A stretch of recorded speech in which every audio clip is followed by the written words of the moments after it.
Assalamualaikum warahmatullahi wabarakatuh.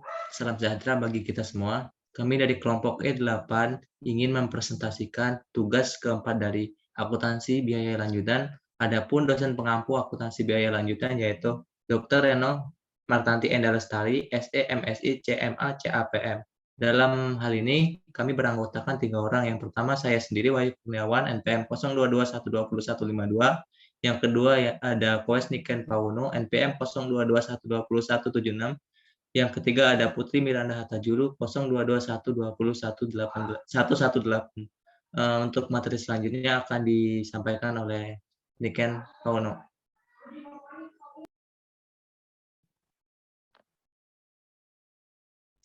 Ini saya akan menjelaskan standar costing. Di sini ada biaya standar atau standar cost adalah biaya yang ditentukan di muka yang merupakan jumlah biaya yang seharusnya untuk membuat satu satuan produk atau untuk membiayai kegiatan tertentu dengan asumsi kondisi ekonomi, efisiensi, dan faktor-faktor lain dalam keadaan normal. Nah, di sini ada harga pokok standar, yaitu standar costing adalah pembebanan harga pokok kepada produk atau jasa tertentu yang ditentukan di muka dengan cara menentukan besarnya biaya standar dari biaya bahan baku, biaya tenaga kerja langsung, dan biaya overhead pabrik untuk mengolah satu satuan produk atau jasa tertentu. Pada dasarnya, di dalam harga pokok standar ini terdiri dari 3 aktivitas, yaitu yang pertama ada penentuan standar, yang kedua pengumpulan biaya yang sesungguhnya terjadi, yang ketiga ada analisis selisih biaya standar yang dengan biaya sesungguhnya. Di sini ada manfaat dari standar costing atau harga pokok standar. Untuk yang pertama itu ada perencanaan dan penyusunan anggaran, yang kedua pembuatan keputusan tentang harga jual produk, strategi pengembangan produk, dan lain sebagainya. Yang ketiga ada pengendalian biaya, yang keempat menilai hasil pelaksanaan, yang kelima meningkatkan kesadaran akan pentingnya penghematan biaya, yang keenam menerapkan manajemen by objektif atau MBO, yang ketujuh membebankan biaya yang telah dikeluarkan ke produk selesai dan persediaan produk dalam proses, yang kedelapan menekan biaya administrasi dengan menyederhanakan prosedur akuntansi, dan yang terakhir itu yang kesembilan menyajikan laporan biaya dengan cepat. Di sini ada cara penentuan harga pokok standar. Harga pokok standar itu menyangkut biaya produksi standar, yaitu meliputi yang pertama ada biaya bahan baku standar, itu terdiri dari 2, yaitu ada harga bahan baku standar dan kuantitas bahan baku standar. Dan yang kedua di sini ada biaya tenaga kerja langsung standar, yaitu terdiri dari 2, ada tarif upah langsung standar dan jam kerja langsung standar. Yang terakhir ada tarif biaya overhead pabrik standar. Nah, di sini ada tujuan aplikasi standar costing. Standar cost sebagai dasar perhitungan dan pengendalian tujuan dan seperti yang dikemukakan Metz and Usry. Itu yang pertama ada establishing budgets, yang kedua ada controlling efficiency cost and motivating and measuring, dan yang ketiga ada promoting possible cost reduction, dan yang terakhir ada simplifying costing procedure and. Nah, di sini ada sistem standar cost, yaitu merupakan suatu sistem akuntansi biaya yang mengolah informasi biaya sedemikian rupa kegiatan biaya sehingga manajemen dapat mendeteksi kegiatan dalam perusahaan yang biayanya menyimpang dari standar sistem biaya-biaya yang ditentukan. Karena standar dirancang untuk dengan menyajikan perbandingan pada dasarnya mengendalikan antara biaya standar dan biaya sesungguhnya, serta menyajikan analisis penyimpangan biaya sesungguhnya dari biaya standar. Nah, sistem penyimpangan melaksanakan standar cost yang menyajikan analisis biaya sesungguhnya memungkinkan pengelolaan mereka dengan manajemen prinsip pengecualian atau exception principles. Nah, di sini ada sistem standar cost itu sebagai alat dapat digambarkan sebagai berikut. Ini di sini ada input standar cost, actual cost, variance analysis, personal contract and reports, dan di sini yang pertama ada prints and their exception, yang kedua ada action on feedback. Nah, gambar ini dapat dijelaskan dalam tahapan sebagai berikut. Itu yang pertama ada penentuan biaya yang realistis sebagai dasar masukan atau pedoman kontrol terhadap segala biaya produksi. Dan yang kedua ada feedback, yaitu laporan tentang pelaksanaan anggaran yang sesungguhnya diperbandingkan dengan standar yang telah ditetapkan. Dan yang ketiga ada action, tindakan yang diambil berkenan dengan hasil laporan analisa penyimpangan, pencegahan terjadinya penyimpangan yang lebih besar. Dan yang keempat ini ada revisi, tindakan yang diambil setelah dilakukan analisa tentang sebab-sebab terjadinya penyimpangan, kemudian ditentukan apakah standar yang dipakai perlu direvisi atau tidak. Di sini ada standar cost pada direct costing. Direct costing atau biaya langsung adalah salah satu dari sekian banyak biaya yang dikeluarkan perusahaan dalam menghasilkan produk atau jasa. Nah, di sini ada standar cost pada direct costing. Direct costing itu atau biaya langsung adalah salah satu dari sekian banyak biaya yang dikeluarkan perusahaan dalam menghasilkan produk atau jasa. Di sini ada manfaat direct costing. Biaya langsung atau direct costing sangat bermanfaat bagi alat analisis dan bahan pertimbangan untuk mengambil keputusan penting. Dengan melihat laporan keuangan seperti laporan laba rugi,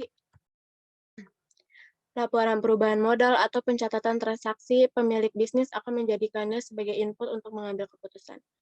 Nah, umumnya biaya langsung atau direct costing ini cocok untuk pertimbangan keputusan jangka pendek, namun agak sulit jika dijelaskan bagi pemilik usaha yang tidak terlalu familiar dengan akuntansi. Nah, di sini ada jenis-jenis direct cost yang umum dijumpai, yaitu yang pertama ada biaya bahan baku, biaya yang dikeluarkan sebagai direct costing atau biaya langsung untuk membeli bahan baku. Perhitungan biaya bahan baku ini dapat dinego bersama supplier atau terkait cara pembayaran, bahan sisa, harga terbaik, dan sebagainya. Dan yang kedua ada biaya perlengkapan. Untuk menghasilkan produk, maka biaya langsung atau direct costing membutuhkan jenis biaya perlengkapan, yaitu termasuk ongkos maintenance, sewa gedung, sewa truk, ongkos reparasi, dan lainnya. Nah, yang terakhir ini ada biaya tenaga kerja langsung. Upah pegawai juga menjadi salah satu jenis biaya langsung, sebab biaya tenaga kerja langsung diperlukan agar bisa menghasilkan barang atau jasa. Biaya tenaga kerja langsung membutuhkan komponen pendukung seperti jenjang pendidikan, harian atau borongan, volume kerja, dan sebagainya. Terima kasih kepada Niken Pauno. Untuk selanjutnya akan dijelaskan oleh Putri Miranda. Yang selanjutnya ada model dua selisih atau the two-way model. Terdapat dua selisih. Yang pertama ini ada selisih harga atau SH dengan rumus HST dikurang HS dikali KS. Yang kedua itu selisih kuantitas SK KST dikurang KS dikali HST. Di sini ada contoh kuantitas dan harga. Bisa dilihat dari tabel. Di sini selisih harga sama dengan 500 dikurang 550 dikali 90.000. 500 itu didapat dari harga standar dikurang dengan harga sesungguhnya dikali dengan kuantitas sesungguhnya dengan hasil 4.500.000. Selanjutnya ada selisih kuantitas 100.000 dikurang 90.000 dikali 500. Itu didapatkan dari kuantitas standar dikurang kuantitas sesungguhnya dikali dengan harga standar. Dihasilkan harga 5 juta. Yang selanjutnya ada model 3 selisih atau the three-way model. Terdiri dari 3 selisih, selisih harga, selisih kuantitas, dan selisih harga atau kuantitas. Terdiri 3 jenis hubungan antara biaya standar dengan biaya sesungguhnya. Yang pertama ini ada harga dan kuantitas standar lebih tinggi atau rendah dari harga dan kuantitas sesungguhnya. Dengan rumus sama seperti yang di atas, tetapi di sini ada harga SHK. Ada rumus SHK. HST dikurang HS dikali KST dikurang KS. Di sini ada contoh dari harga dan kuantitas standar lebih tinggi atau rendah dari harga dan kuantitas sesungguhnya. Di tabel bisa dilihat, selisih harga didapat dengan cara yang sama seperti tadi, selisih kuantitas juga sama, tetapi bedanya di sini ada selisih H atau K. Harga dan kuantitas itu 500.000 dikurang 550.000 dikali 90.000 dikurang 100.000 sama dengan 500.000. 500.000 didapat dari harga standar dikurang dengan harga sesungguhnya. Lalu 90.000 itu didapat dari kuantitas standar dikurang kuantitas sesungguhnya. Lalu hasilnya itu dikali dapat 500.000. Next. Yang kedua ini ada harga standar lebih rendah dari harga sesungguhnya. Namun kuantitas standar lebih tinggi kuantitasnya sesungguhnya. SHK sama dengan HST dikurang HS dikali KS. K sama dengan KST dikurang KS dikali HST. Next. Dari model 3 selisih ini ada harga standar lebih rendah dari harga sesungguhnya, namun kuantitas standar lebih tinggi dari kuantitas sebelumnya. Tabelnya sama, selisih harganya didapat dari 500.000 dikurang 550.000 dikali 90.000 sama dengan 4.500.000 didapat dari harga standar dikurang harga sesungguhnya dikali dengan kuantitas sesungguhnya. Yang selisih kuantitas 100.000 dikurang 90.000 dikali 500 didapat 5 juta, itu dari kuantitas standar dikurang kuantitas sesungguhnya dikali dengan harga standar. Next. Yang ketiga ini ada harga standar lebih tinggi dari harga sesungguhnya, namun kuantitas standar lebih rendah kuantitas sesungguhnya. Rumusnya itu ada SH sama dengan HST dikurang HS dikali KST. SK sama dengan KST dikurang KS dikali HS. Next. Di sini juga ada contohnya. Perhitungannya sama, tinggal dimasukin aja dari tabel yang di atas. Selisih harga 550 berarti dari harga standar dikurang 500 dari harga sesungguhnya dikali dengan 90.000 dari kuantitas standar. Didapat 4.500.000. Nah, selisih kuantitas didapat dari 90.000 itu dari kuantitas standar dikurang 100.000 dari kuantitas sesungguhnya dikali 500 dari harga sesungguhnya. Didapat 5 juta. Di sini tidak ada selisih H atau K. Next. Di sini ada contoh soal PT Abadi memproduksi dan menjual alat tahun dari bahan kayu. Adapun data operasional sebagai berikut. Harga jual per unit 500.000, biaya produksinya ini ada biaya variabel per unit, ada bahan langsung 110.000, tenaga kerja langsung 60.000, overhead pabrik variabel 30.000, biaya tetap per tahun 12 juta. Persediaan barang jadi ini ada unit persediaan awal kosong, unit yang diproduksi 100 unit, unit yang terjual 80 unit. Biaya pemasaran tetap selama 1 tahun ini 7 juta. Biaya pemasaran variabel per tahun 50.000 dikali 80 unit sama dengan 4 juta. Dari data di atas, maka hitunglah HPP menggunakan variabel cost dan sajikan dalam laporan laba rugi. Dari sini, biaya produksi berdasarkan direct cost atau variable cost. Bahan langsung ditambah tenaga kerja langsung, ditambah overhead pabrik variabel. Tinggal dimasukin 110.000, ditambah 60.000, ditambah 30.000, sama dengan 200.000. Dari laporan laba rugi berdasarkan direct, penjualan 80 dikali 500.000. 80 itu unit yang terjual tadi, 500.000 itu harga jual per unit. Dikalikan hasilnya 40 juta. Biaya variabelnya ada harga pokok produksi 80 unit dari yang tadi, unit yang terjual dikali 200.000 dari bahan langsung dikali tenaga kerja langsung dikali overhead pabrik. Yang di atas ini, hasil yang di atas hasilnya 16 juta. Beban admin dan penjualan 80 unit tadi dikali 50.000. 50.000 itu biaya pemasarannya. Dijumlahin jadi 4 juta. Total biaya variabel 16 juta ditambah 4 juta sama dengan 20 juta. 40 juta dikurang 20 juta hasilnya 20 juta. Didapat margin kontribusinya 20 juta. Di sini ada biaya tetapnya. Nah, di sini ada biaya tetap. Overhead pabrik tetap 12 juta, beban admin dan penjualan 7 juta, total biaya tetapnya 19 juta. 7 juta ini didapat dari biaya pemasaran tetap selama 1 tahun. Total biaya tetapnya ini 19 juta didapat dari 12 juta ditambah 7 juta. Laba netonya itu dari margin kontribusi yang awal dikurang total biaya tetap. Jadi 20 juta dikurang dengan 19 juta. Hasilnya 1 juta.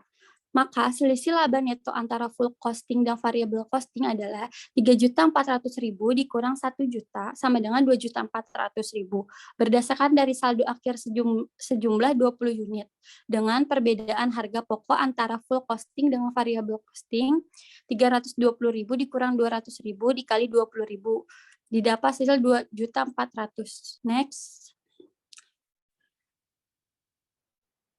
Di sini ada factory overhead, biaya overhead pabrik. Merupakan biaya yang tidak bisa dikaitkan langsung dengan produksi, suatu produksi maupun jasa. Biaya overhead merupakan jenis pengeluaran yang pada semua jenis perusahaan. Biaya ini memiliki peran yang sangat penting pada kelangsungan hidup bisnis maupun perusahaan. Maka, biaya yang terjadi di dalam departemen membantu akan dikelompokkannya dalam biaya overhead pabrik atau BOP. Umumnya, BOP muncul dari biaya-biaya untuk tenaga kerja tidak langsung, penggunaan bahan tambahan, pajak, pengawasan mesin produksi, asuransi, dan juga beragam fasilitas tambahan dalam proses produksi. Next. Di sini ada biaya overhead pabrik menurut sifatnya terbagi menjadi 3. Yaitu meliputi yang satu, biaya bahan penolong, yakni bahan yang bukan menjadi bagian hasil produksi maupun bahan yang memiliki nilai lebih kecil ketimbang harga produksi secara keseluruhan.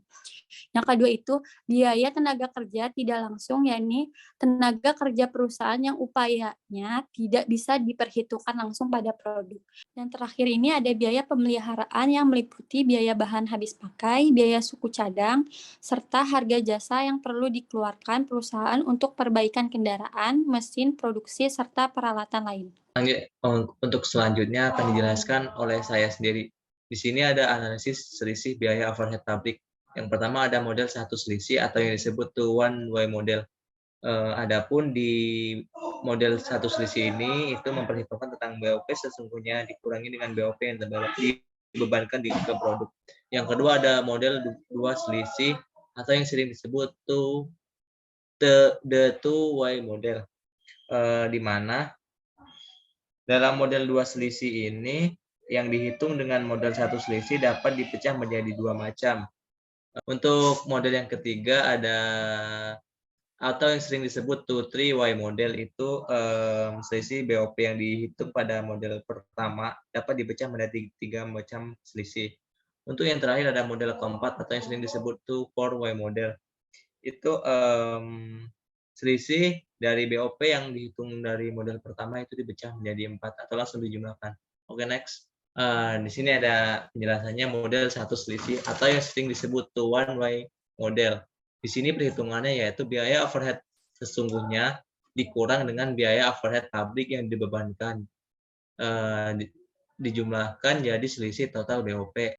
Next. Untuk model dua selisih atau yang sering disebut the two-way model, yaitu selisih tak terkendalikan atau terkendalikan, yaitu BOP sesungguhnya dikurang dengan BOP tetap pada kapasitas normal, dikurang dengan BOP variabel sesungguhnya, ditambah dengan BOP variabel pada jam standar,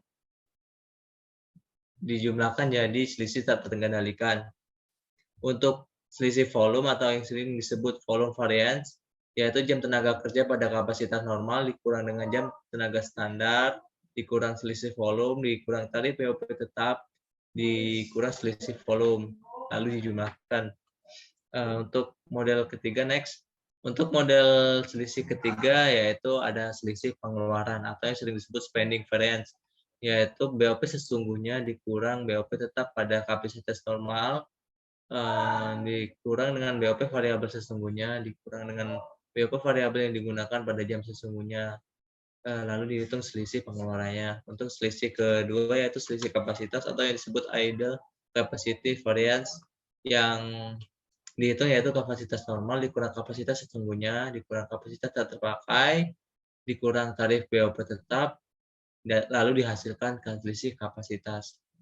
Next.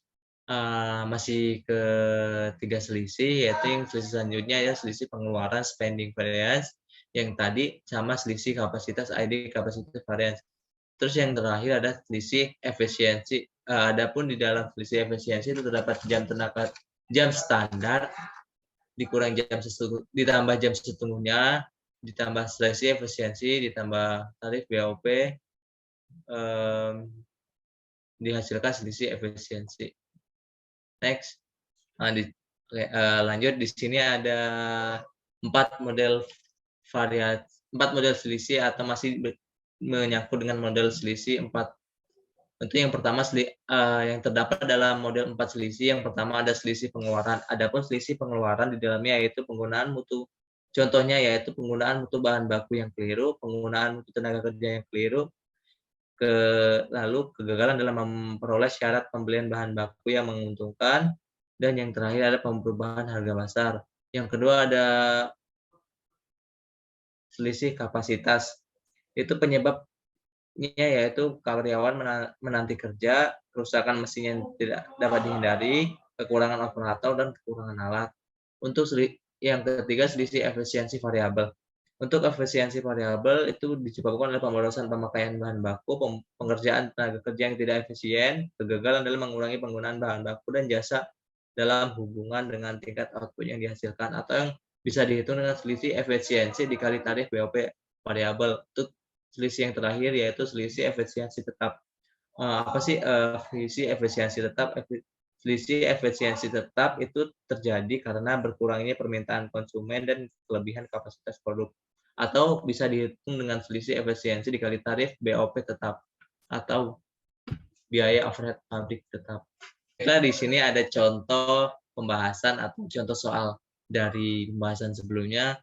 Di sini ada PT Akrana yang berproduksi dengan 2 jenis bahan baku dan memiliki 2 departemen produksi, di mana bahan baku hanya dapat dipakai pada departemen 1 dan biaya overhead pabrik pada departemen 2. Biaya standar untuk menentukan biaya produksi berdasarkan data-data sebagai berikut. Harga bahan distandarkan seharga 100 per kilo untuk bahan A dan 400.000 per kilo untuk bahan B, ditambah biaya penanganan masing-masing 10%. Untuk membuat 1 unit produk jadi diperlukan 2,5 kg bahan A dan 2 kg bahan B. Yang B, jumlah tenaga kerja yang menangani langsung produksi adalah 40 orang di Departemen 1 dan 100 orang di Departemen 2, di mana diperkirakan tiap pekerja bisa bekerja efektif 35 jam per minggu. Upah dan gaji total per minggu Departemen 1 yaitu Rp280.000 dan Departemen 2 Rp875.000 ditambah 20% sebagai cadangan premi lembur dan premi lain-lain. Dalam Departemen 1 bahan diolah selama 2,5 jam dan dalam Departemen 2 bahan diolah selama 2 jam. Yang C, kapasitas normal produksi adalah 1.000 unit atau 100%. Atau 4.000 jam mesin dan batas terendah produksi 80% dan kapasitas penuh 120%. BOP yang terdiri dari overhead tetap dan variabel pada kapasitas normal adalah next.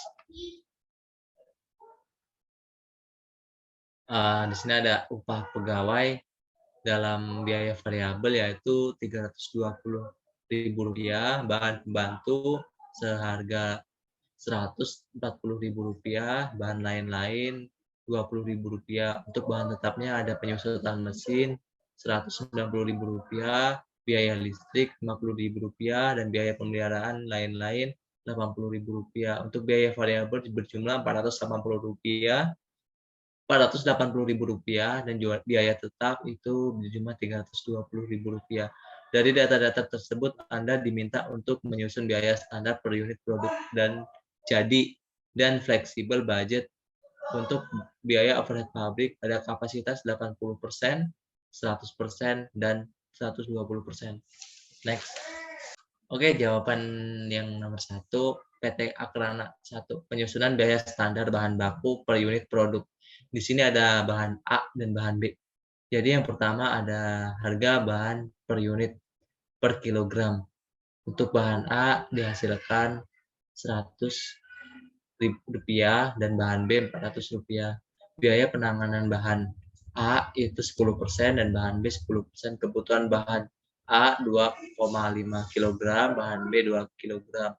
Untuk harga standar bahan per kilogram untuk bahan A yaitu Rp110, bahan B Rp440.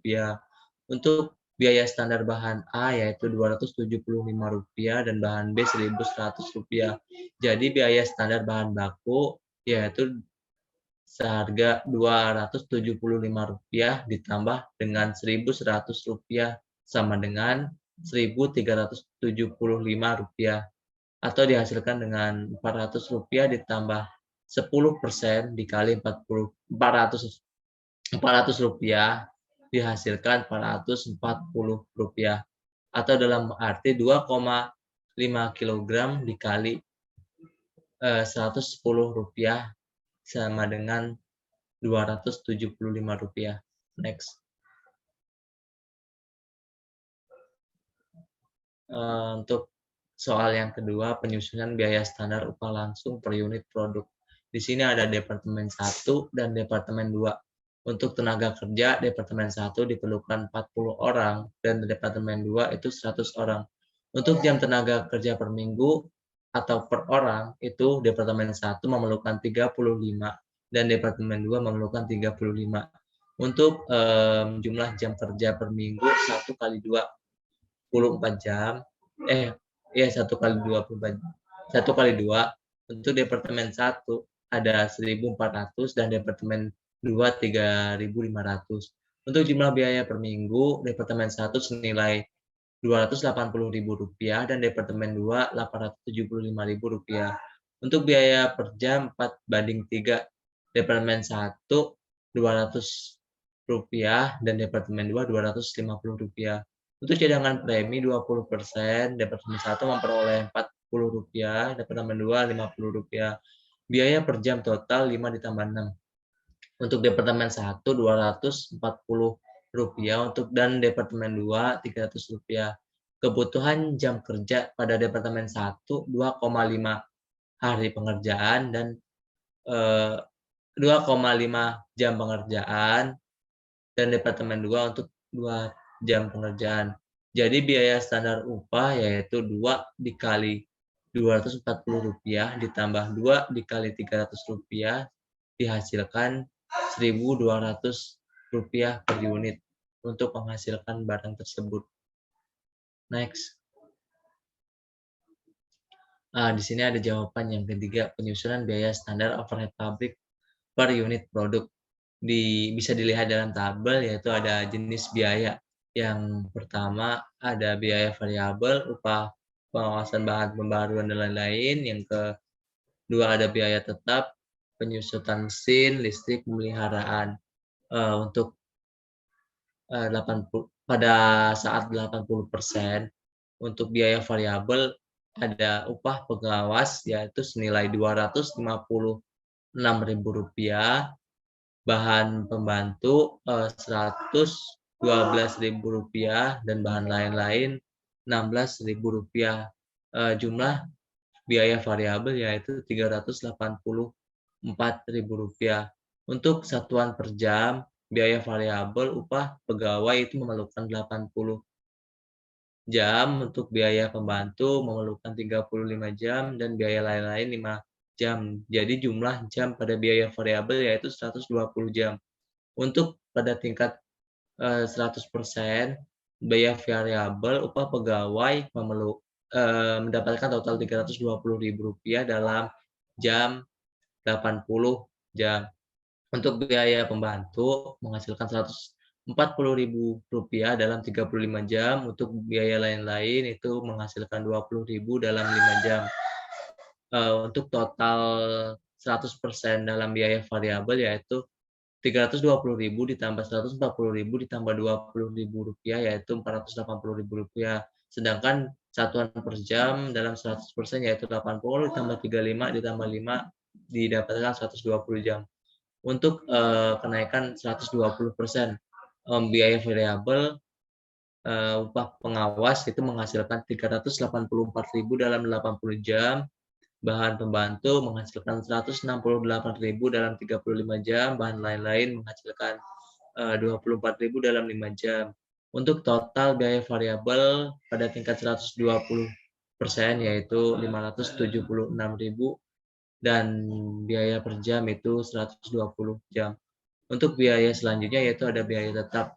Biaya tetap itu terdiri dari penyusutan mesin, listrik, dan pemeliharaan. Untuk penyusutan mesin pada tingkat 80% didapatkan total 190 jam, 190.000, listrik 50.000, pemeliharaan 80.000. Dan untuk jumlah biaya tetap pada tingkat 80% itu menghasilkan 320.000. Untuk selanjutnya ada 100%. Untuk biaya mesin, penyusutan mesin itu menghasilkan 190.000, listrik 50.000, dan pemeliharaan itu 80.000 dengan jumlah 320.000 rupiah. Untuk kenaikan 120% dihasilkan biaya tetap penyusutan mesin yaitu 190.000 rupiah atau tetap, listrik tetap 50.000 rupiah. Untuk pemeliharaan juga tetap 80.000 rupiah. Jadi biaya tetapnya tetap 320.000 rupiah.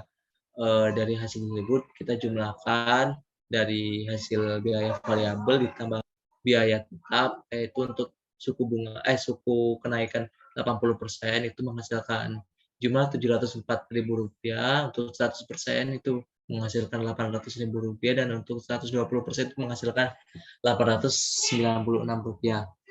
Jadi kesimpulannya, biaya standar overhead pabrik dibuat pada kapasitas normal di mana BOP atau yang sering disebut biaya overhead pabrik per jam sama dengan Rp480.000 per 4.000 dihasilkan Rp120.